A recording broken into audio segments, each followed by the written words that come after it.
Hi guys, welcome to my new blog. તો હું જઈ રહ્યો સાથે દ્વારકા. તો તમને થંબનેલ જોઈને ખબર તો પડી જ હશે કે હું ક્યાં જઈ રહ્યો છું. તો તમે આગળના વિડીયો બન્યા રહેજો. આખો બ્લોગ તમને મસ્ત રીતે બતાવીશ. અને હું પોતે ફર્સ્ટ ટાઈમ જઈ રહ્યો છું ગાઈસ, તો મને પોતાને ખબર નથી કે ત્યાં શું છે. એટલે તમે વિડીયો ગમે તો લાઈક કરજો, શેર કરજો અને સબસ્ક્રાઈબ કરજો. અને આપણી જૂની આઈડી કે અમદાવાદ કિંગ, એમાં વિડીયો ઘણા ટાઈમથી નથી આવ્યો, પણ નવા ટાઈમ ટૂંકો સમયમાં નવો વિડીયો આવશે. તો એને બી લાઈક કરજો, શેર કરજો અને સબસ્ક્રાઈબ કરજો. અને કમેન્ટ કરજો કે તમને વિડીયો કેવો લાગ્યો. અને બની રહેજો આ બ્લોગમાં.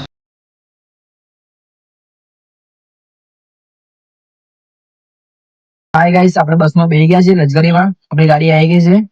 તમે તમને અત્યારે બતાવી દીધી. હવે અત્યારે માટે આટલું. Good night. સવારે મળીએ નવા બ્લોગ સાથે.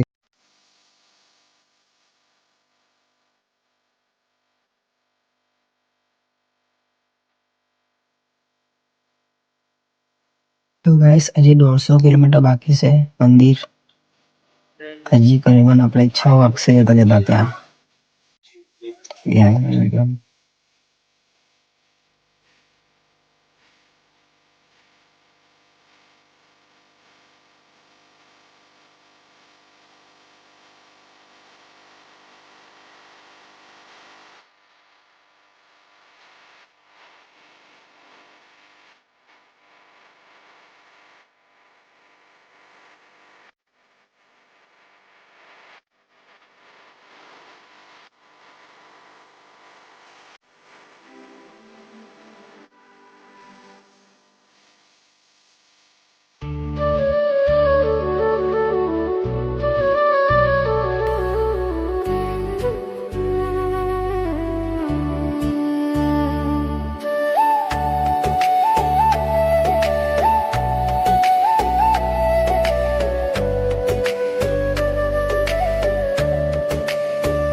તમે મારી પાસે જે નદી જોઈ રહ્યા છો બતાવી દઉં એટલે કશું પાણી વાણી કઈ હતું નહીં અત્યારે. અને અત્યારે બધી જગ્યાએ પાણી જો એથી આ પાણી છે ને ગાય ઉભી છે આટલે સુધી પાણી હતું ગાય સવારે. અને અત્યારે દેખો તમે અત્યારે આખી નદી કોરી થઈ ગઈ.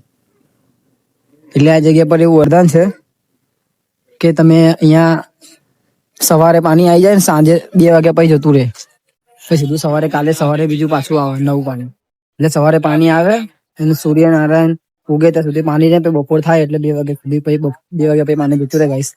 એટલે આ જગ્યા પર કૃષ્ણ ભગવાનનું વરદાન છે કે પાણી આવે ને જતું રહે. હું ખતરનાક પહેલી વખત જ વિચારું છું આપણે જઈશું સામે ત્યાંથી તમને આખા મંદિરના બધા સારા વ્યૂ બતાવીશ.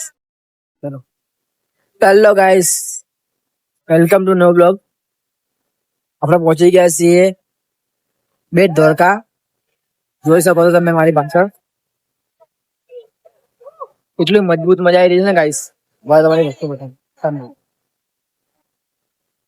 પાછળ જોઈ શકો છો તમે નાવડી ને મારી પાસે દરિયો.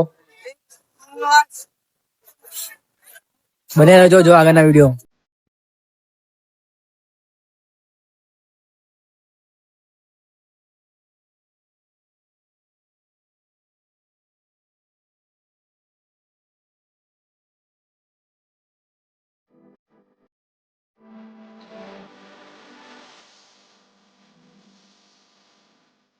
તો હા યસ આજ માટે આટલો જ વ્લોગ હતો. તો વિડીયો ગમે તો લાઈક કરજો, શેર કરજો અને સબસ્ક્રાઇબ કરજો. અને અમદાવાદી કિંગમાં આપણો વિડીયો આવશે તો એને જોવાનું ભૂલતા નહીં. અને એને બી લાઈક કરજો, શેર કરજો અને સબસ્ક્રાઇબ કરજો. મને લાસ્ટ વાર છેલ્લી વખત હું તમને દ્વારકાનું મંદિર દેખાડી દઉં છું ગાઈસ. તો બોલો જય દ્વારકાધીશ.